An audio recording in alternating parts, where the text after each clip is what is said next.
Hello दोस्तों, कैसे हैं आप सब। आज हम लोग बात करने जा रहे हैं ब्लू बीटल मूवी के बारे में। पहले मेन कैरेक्टर्स की जान पहचान कर लेते हैं। जेमी रेज और blue beetle, Jenny Kord, Victoria Kord, Carapax, Rudy, Milagro. Movie की स्टार्टिंग में हमें दिखाया जाता है कि एक बहुत दूर सुनसान ठंडी जगह पर कॉड इंडस्ट्रीज की सीईओ को फाउंडर विक्टोरिया कॉड स्कारप नाम की एक एलियन वेपन को ढूंढ लेती है। उसके बाद मूवी की मेन कैरेक्टर मतलब जेमी अपनी ग्रेजुएशन कंप्लीट करके अपने घर वापस आ जाता है। लेकिन बाद में उसे पता चलता है कि उसके जाने के बाद उसकी फैमिली का फाइनेंशियल कंडीशन बहुत खराब हो गया है। उसके फादर की नौकरी भी चली गई है। उसके बाद उसकी बहन मिलाग्रो उसके लिए और जेमी दोनों के लिए विक्टोरिया कॉड की घर में एक छोटी सी नौकरी ढूंढ लेती है। लेकिन काम के पहले दिन ही उन दोनों को काम से निकाल दिया जाता है, क्योंकि विक्टोरिया कॉड अपनी भतीजी जेनी कॉड के साथ स्कारप को कैसे यूज करना है इस बात को लेकर उससे बहस हो जाती है और जेमी एक नौकर होकर इस बहस को सॉल्व करने की कोशिश करता है। इसलिए उन दोनों को नौकरी से निकाल दिया जाता है। लेकिन जेनी जेमी को कहती है कि उसकी वजह से जेमी की नौकरी चली गई, इसलिए वो कहती है कि उससे कल आकर कंपनी में मिले, वो उसे कोई भी जॉब दे देगी। लेकिन कल जब जेमी कंपनी में मिलने के लिए जाता है, उसी टाइम पर जेनी स्कारप को लैब से चुरा कर ले जाने की कोशिश करती है, क्योंकि विक्टोरिया कह रही थी कि वो स्कारप को यूज करके OMAC मतलब वन मैन आर्मी कॉर्प्स बनाएगी। लेकिन जेनी उसे ये सब करने से रोकना चाहती थी, लेकिन टाइट सिक्योरिटी की वजह से वो स्कारप को अपने साथ नहीं ले जा सकती। वो उसे एक बर्गर के बॉक्स में पैक करके ले जा रही थी और वो जेमी को देखती है कि जो नौकरी पाने के चक्कर में उसे मिलने की कोशिश कर रहा है। जेनी उसे वो बॉक्स दे देती है और कहती है कि इस बॉक्स को ओपन मत करना, और वो बाद में आकर इस बॉक्स को ले जाएगी। जेमी वो बॉक्स लेकर अपने घर वापस आ जाता है, लेकिन उसके सभी फैमिली मेंबर्स कहते हैं कि बॉक्स को ओपन करके देखे इसके अंदर क्या है। जेमी बॉक्स को ओपन करके देखता है और ब्लू बीटल शेप की ये एलियन वेपन सब लोगों में से जेमी को अपना होस्ट चूज करता है और उसके अंदर घुस जाता है। उसके बाद स्कारप जेमी के लिए एक सूट भी तैयार कर देता है, जिससे उसे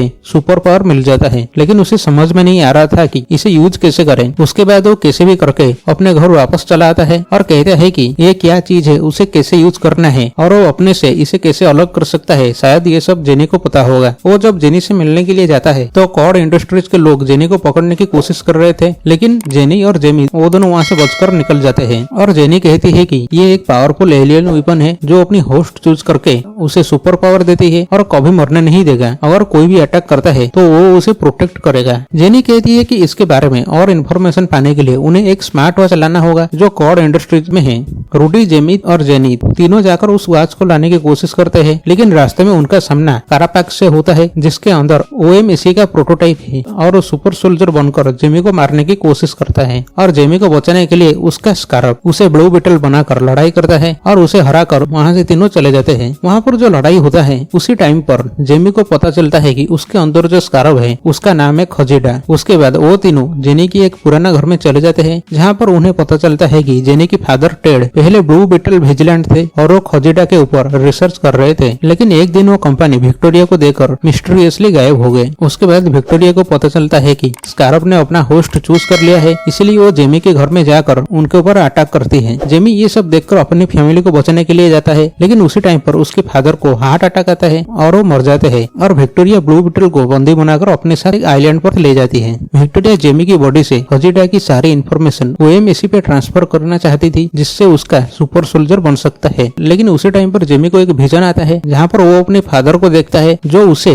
नया ब्लू बीटल बनने के लिए एनकरेज करते हैं। इसके बाद जेमी ब्लू बीटल बन जाता है, पहले से भी ज्यादा पावरफुल हो जाता है। वहाँ पर जेमी को बचाने के लिए उसके फैमिली मेंबर्स जेनी के साथ मिलकर उस जगह पर जाते हैं और उसकी मदद करते हैं। उसके बाद जेमी और कारापैक्स के बीच लड़ाई हो जाती है और जेमी उसे मारने ही वाला था, लेकिन खजीडा जेमी को दिखाता है कि विक्टोरिया ने बचपन में ही कारापैक्स की माँ को मार दिया था और उसकी मेमोरी को भी इरेज कर दिया था। ये सब देखकर वो कारापैक्स को छोड़ देता है और कारापैक्स अपनी मेमोरी को वापस पाने के बाद विक्टोरिया को अपने साथ लेकर एक्सप्लोड कर जाता है, जिसकी वजह से एक बहुत बड़ा एक्सप्लोजन होता है और सारे सुपर सोल्जर डिस्ट्रॉय हो जाते हैं। जेनी, जेमी और उसके फैमिली सब लोग वहाँ से सही सलामत वापस आ जाते हैं। उसके बाद जेनी कॉड इंडस्ट्रीज की नई CEO बनती है और कहती है कि जेमी को जो भी नुकसान हुआ है वो सब कॉड इंडस्ट्रीज की तरफ से दिया जाएगा। और यहीं पर मूवी खत्म होती है। तो आज के लिए बस इतना ही। अगर वीडियो पसंद आई तो लाइक करना, चैनल को जरूर सब्सक्राइब करना। मिलते हैं नेक्स्ट वीडियो में।